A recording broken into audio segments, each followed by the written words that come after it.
សូមជម្រាបសួរពុកម៉ែបងប្អូនទាំងអស់គ្នាសូមស្វាគមន៍ដែលបានចូលមកកាន់ការឲ្យតម្រុយឆ្នោតយួនរបស់ Channel ពូឆ្នោតរបស់ Admin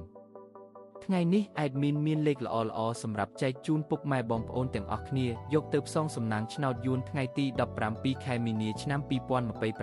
2026 Admin មានលេខតូចនិងលេខធំសម្រាប់ចែកជូនពុកម៉ែបងប្អូនទាំងអស់គ្នាដោយមិនគិតថ្លៃនោះទេ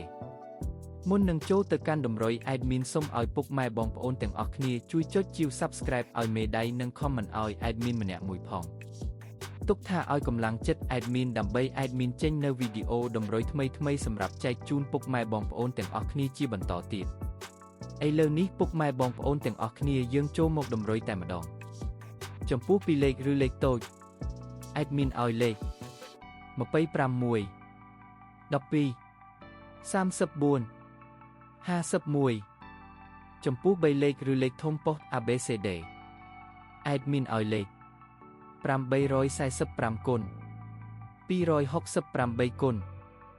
ឬឯលេខអូសខ្ទង់ Admin ក៏ឲ្យដូចគ្នា Admin ឲ្យអូសលេខ50អូសនិង10អូសឥឡូវនេះតម្រុយរបស់យើងបានដល់ទីបញ្ចប់ហើយ Admin សូមជូនពរពុកម៉ែបងប្អូនទាំងអស់គ្នាដែលបានយកលេខតម្រុយ Admin ទៅចាក់ផ្សងសំណាង Admin សូមជូនពរឲ្យចាក់ត្រូវទាំងលេខតូចនិងលេខធំហេងលុយចូលទាំងអស់គ្នាជួបគ្នាថ្ងៃស្អែកជាមួយ Admin និងតម្រុយថ្មីជាបន្តទៀតសូមជម្រាបលា